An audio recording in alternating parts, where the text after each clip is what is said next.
Ampifaliana indray to plasy tompom-bavy no ifampiarabana tafaraka isika atao anatin'izao fandaharana maitso izao ary dia manasa antsika rehetra anaraka ny fandaharana hatramin'ny farany. Araka izao ahitantsika azy izao dia hiresaka manokana isika momba ny sakafo ho an'ny anio.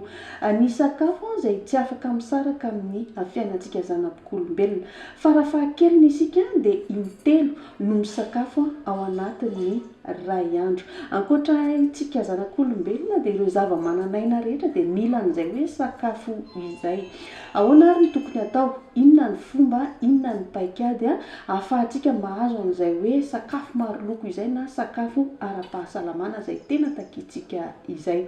Hianoka tanteraka ao anatin'izay ary ny fandaharantsika ka dia manasanao izay teo anaraka ny fandaharana hatramin'ny farany. Tahoara.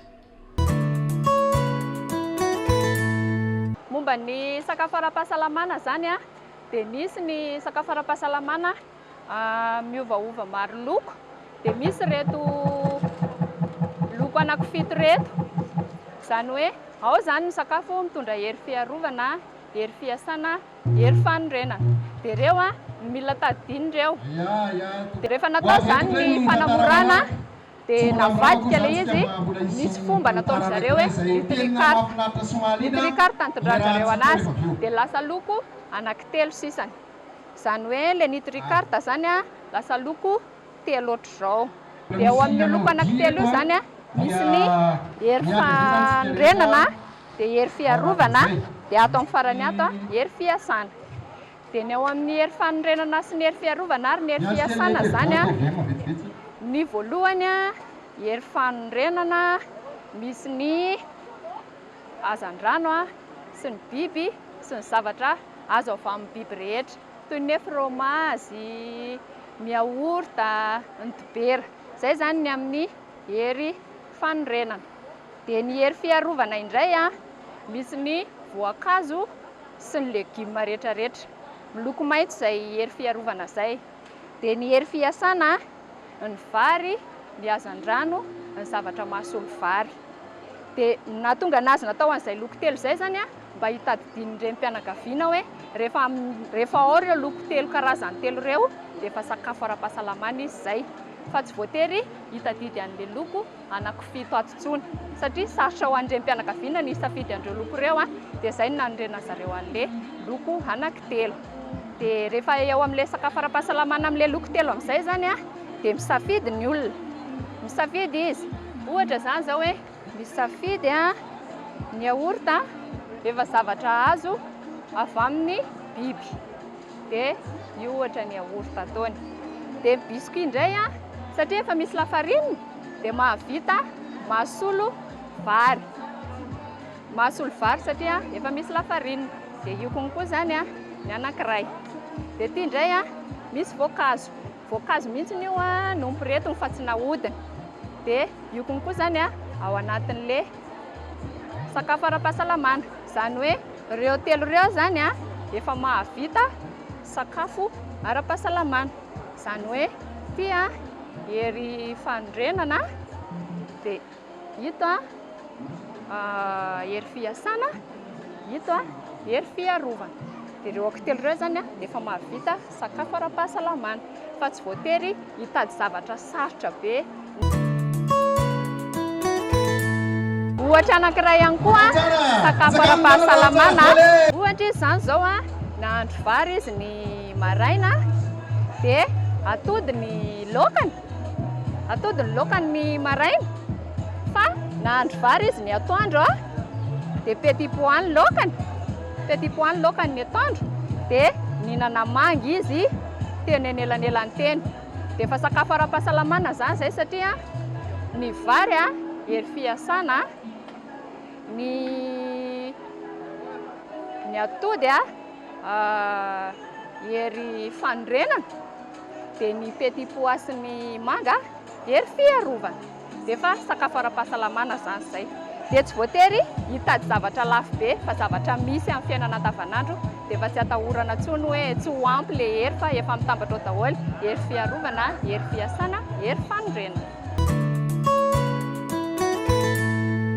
Ny fandraisany eo amin'ny resaka tontolo iainana tsy voatery ny olona hoe hitady vola be. Ohatra hitady vola be izy mba hitany sakafo le zavatra tsy ho hitany. Ohatra zany zao mpanao charbon ny asan'le olona dia lasa tsy maintsy manao mikiapa hazo izy hitadiavany vola be mba hividianany sakafo lafo, fa afaka mandrindra izy hoe hatreto ihany fa andeha ambolitsika dia tsy mikiapa hazo mba azahoany an'le sakafo ara-pahasalamana. Dia ato amin'ny tontolo iainana ihany koa misy reto ny olana. Reto zany zao olana. Ohatra ny ankizikelitsika tsy tokony andeha amin'ny tongotra izy fa voatsindry ny tsilo, fa tokony hanao kapa izy. Dia zany hoe mba tsy voatsindry ny tsilo mandehandeha zany izy dia manao kapa izy. Dia ity zany ny olana dia tsy maintsy vahintsika amin'ny vahaolana ilay izy. Ohatra ihany koa rehefa maloto ny tanànatsika dia feno voalavo mandehandeha. Dia mandoto ny tontolo iainana zany satria voalavo tsy tokony handehandeha eny. Dia raha hoe tena manaja ny tontolo iainana zany dia tsy misy ny voalavo dia tokony hanao lavapakotsika. Zany hoe manao lavapako zany tsika mba ahafahantsika misoroka an'le fahaloton'ny tontolo iainana dia rehefa vory eo fako dia dorana. Ny rano ihany koa amin'ny sakafo ara-pahasalamana, ny rano tsy tokony ho sotrosotrona fotsiny fa mampiasa sirop na oazisitsika. Zany hoe ireo rano io rano zany amin'ny rano 10 litra dia eraky ny sariny ity dia avela eo mandritry ny 2 minitra dia afangaro tsara amin'ny sotro. Dia rehefa afaka izay dia afaka sotroina mangatsika ihany koa izy amin'izay. Fa tsy voatery hoe tsy maintsy hamana rano. Zany zao dia efa fiarovana ny tontolo iainana satria raha ohatra hoe hamana rano dia tsy maintsy handany charbon dia ny olona tsy maintsy hikiapa ala foana dia lasa ho tapitra ny ala. Fa raha mampiasa an'ity tsika dia tsy voatery mamana rano.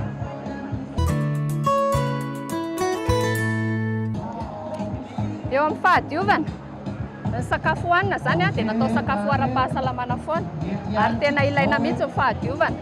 Ito zany misy ovy maloto izy io dia raha hikarakara sakafontsika zany tsika tokony ho sasana na dia mbola tsy ho andrahoina raha fa rehefa tonga izy dia sasana adio tsara. Dia ho fitandrovana ny zanaka kelitsika satria ny zaza mbola kely tsy mahafantatra an'izay zavatra tokony ho ataony. Dia io zany zao misy lavadrano.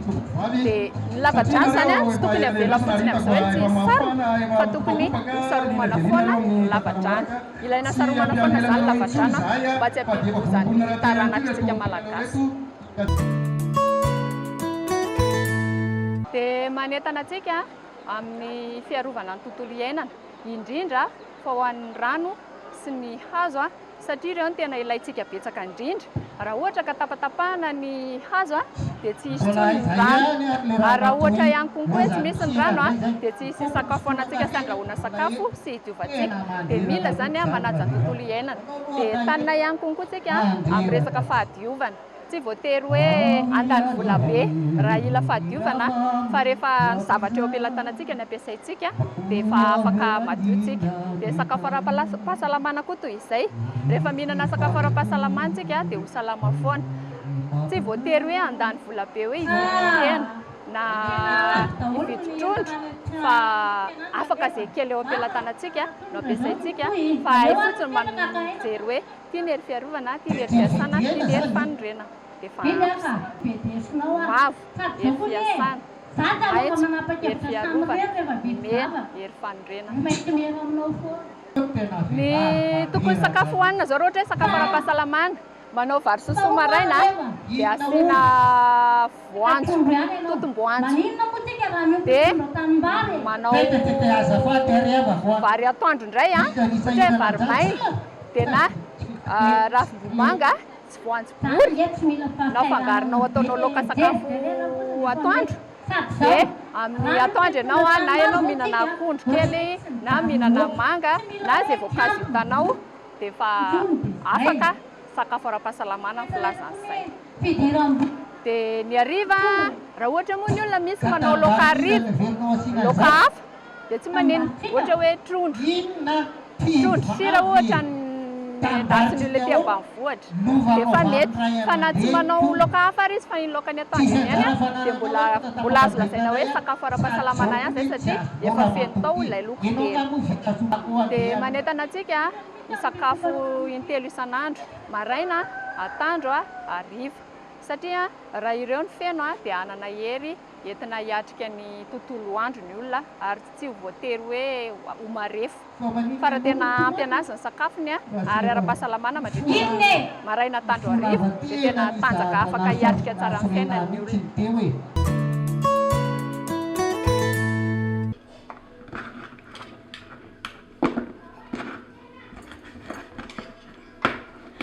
Tafitra ny fandarantsika ho an'ny androany, ankasitrahany ianao tsy misaraka amin'ny fahitalavitra televiziona malagasy, indrindra fa tato anatin'izao fandaharana maitso izao. Raha niresaka isika ny sakafo dia tsotra, ahoana ny fomba ataontsika ahafahantsika mahazo ny sakafo ara-pahasalamana dia ny hoe tsy misy afa-tsy ny hoe fanajana ny tontolo iainana. Fa ny tanàna ihany ny an'ny fandarana maitso, fa ny fanatanterahana azy dia miankina amin'ny tsirairay any an'izay toerana misy anao any, dia isika hiara entana ny amin'ny fanajana ny tontolo iainana ahafahantsika misitraka an'izay hoe sakafo ara-pahasalamana izay.